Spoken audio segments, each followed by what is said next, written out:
Imagínate tener las reservas de litio más grandes del mundo literalmente debajo de tus pies. Imagínate tener el lago navegable más alto del planeta, uno de los salares más impresionantes de la Tierra y una porción de la Amazonia exuberante dentro de tus fronteras. Imagínate tener montañas que esconden plata, gas natural y minerales por los que el mundo entero pelea. Ahora imagínate que, a pesar de todo eso, tu país lleva más de 140 años sin poder salir al mar, que tus montañas son tan altas que construir una simple carretera cuesta el triple que en cualquier otro lugar del continente, que tus tierras fértiles están tan lejos de todo mercado internacional que exportar cualquier producto resulta más caro que producirlo, que la altitud hace enfermar a los visitantes, dificulta el trabajo de las máquinas y limita la capacidad de esfuerzo de las personas, que cada proyecto de desarrollo choca contra la misma pared, la geografía. Eso es Bolivia, un país que parece diseñado por la naturaleza para ser uno de los más ricos del continente y que sin embargo enfrenta una geografía que durante siglos ha funcionado más como una trampa que como un regalo.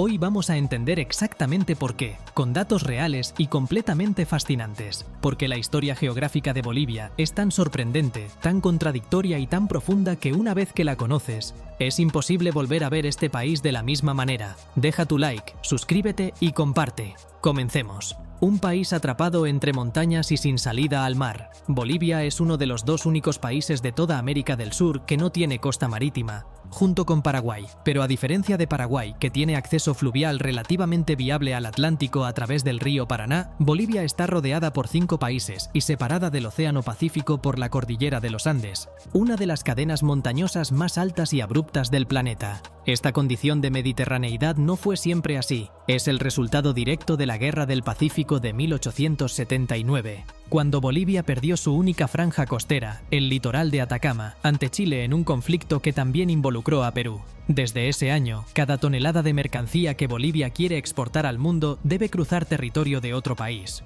pagando tarifas, dependiendo de acuerdos diplomáticos y asumiendo costos logísticos que sus competidores regionales simplemente no enfrentan.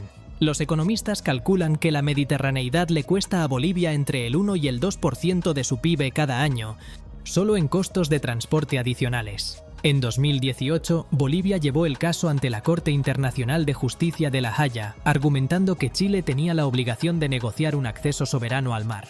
La Corte falló a favor de Chile, la herida sigue abierta y el reclamo marítimo boliviano es, hasta el día de hoy, uno de los litigios territoriales más emotivos y políticamente sensibles de toda América del Sur. Las altitudes que matan la economía. La sede del gobierno boliviano, La Paz, está ubicada a 3.640 metros sobre el nivel del mar, lo que la convierte en la capital administrativa más alta del mundo. Sucre, la capital constitucional, está a 2.810 metros. El altiplano boliviano, donde vive gran parte de la población, se extiende entre los 3.500 y los 4.000 metros de altitud media. Estas alturas extremas tienen consecuencias económicas que muy poca gente fuera de Bolivia comprende en toda su dimensión. Construir infraestructura a más de 3.500 metros cuesta entre 2 y 4 veces más que a nivel del mar. El oxígeno reducido hace que los motores sean menos eficientes, los materiales se comportan de forma distinta con el frío extremo nocturno y los trabajadores necesitan más tiempo para completar las mismas tareas físicas.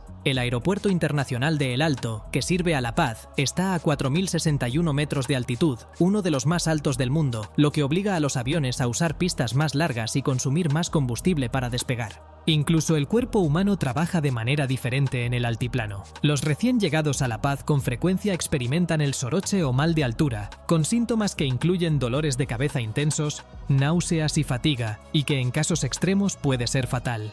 El Salar de Uyuni, la fortuna más inaccesible del planeta. El Salar de Uyuni, ubicado en el departamento de Potosí, tiene 10.582 kilómetros cuadrados de extensión y es el salar más grande del mundo, casi 10 veces mayor que el Salar de Atacama en Chile.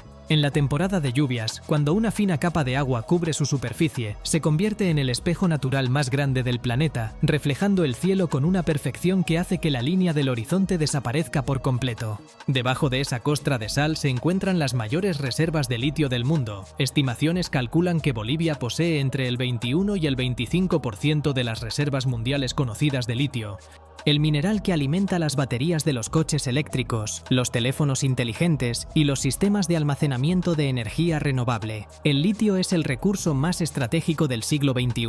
Y Bolivia tiene más que nadie en el planeta. El problema es que el salar está a más de 3.600 metros de altitud, a cientos de kilómetros de cualquier puerto, en un país sin acceso al mar. Extraer el litio es técnicamente viable. Transportarlo al mundo de forma competitiva es una pesadilla logística que encarece brutalmente los proyectos y complica cualquier acuerdo de inversión extranjera. 3 geografías en un solo país que no se hablan entre sí. Bolivia no tiene una geografía, tiene 3, radicalmente distintas y casi incomunicadas entre sí. El altiplano occidental, con sus 800 kilómetros de largo y entre 80 y 140 de ancho, es una meseta fría y árida donde la altitud domina todo y donde vive la mayor parte de la población indígena del país, especialmente en La Paz y Oruro. Los valles interandinos centrales, templados y fértiles, albergan ciudades como Cochabamba y Sucre, conocidas por su producción agrícola diversa y un clima que muchos bolivianos consideran el más agradable del país. Y el oriente, que abarca casi el 70% del territorio boliviano pero aloja solo una fracción de su población, es una mezcla de llanuras tropicales, sabanas, pantanales y selvas amazónicas con biodiversidad extraordinaria y recursos naturales enormes.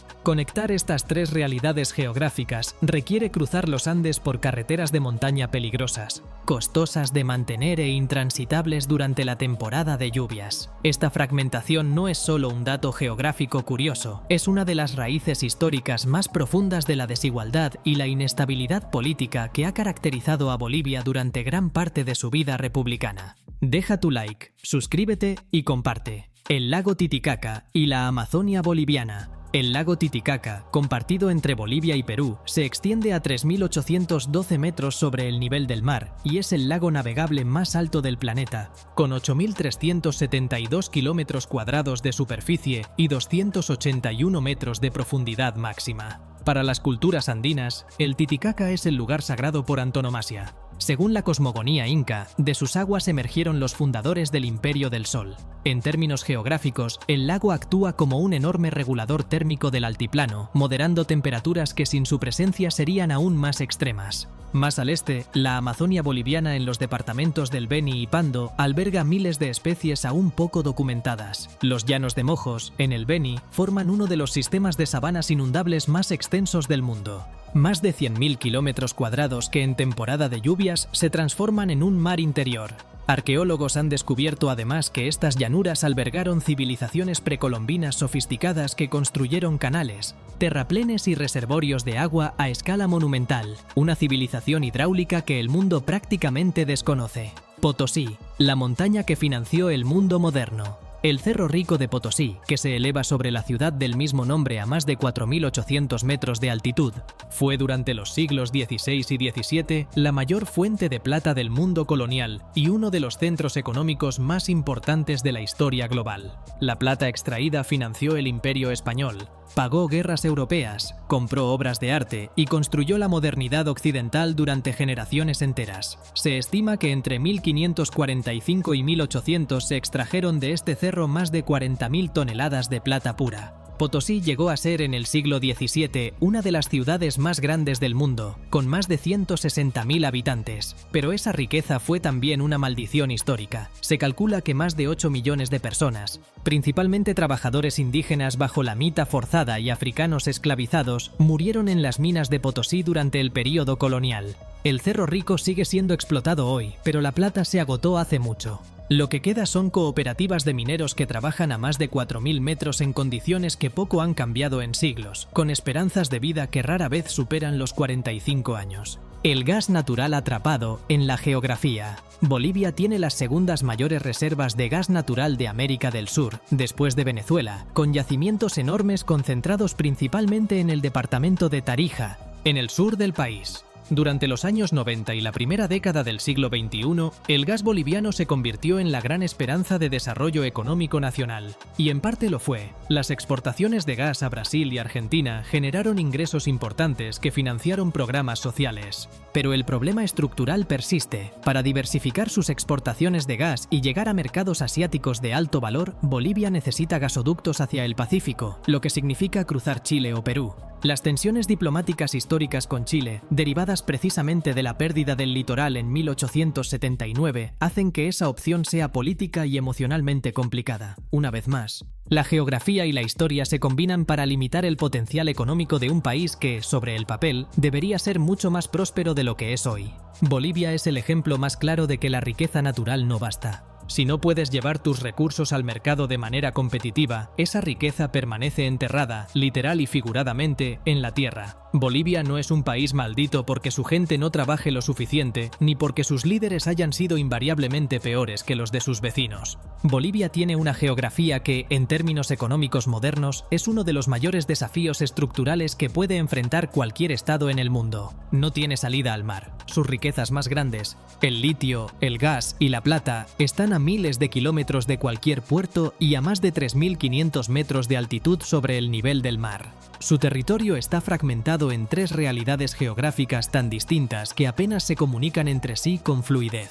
Y sin embargo, Bolivia sigue en pie, con más de 11 millones de personas que han construido una cultura milenaria extraordinariamente resiliente, que aprendió a vivir en las condiciones más extremas del continente americano cuando nadie más podía, con ecosistemas que van de los glaciares andinos a la profundidad de la selva amazónica, pasando por salares de una belleza sideral. Bolivia tiene un subsuelo que podría, si la logística, la inversión y la voluntad política lo permiten, convertirla en uno de los países más estratégicos e imprescindibles del mundo en las próximas décadas, cuando la demanda de litio para la revolución de los vehículos eléctricos alcance su punto máximo. La geografía de Bolivia ha sido durante más de un siglo una trampa real y bien documentada, pero también, todavía hoy, sigue siendo una promesa enorme que el mundo debería tener muy en cuenta. Deja tu like, suscríbete y comparte. Hasta la próxima.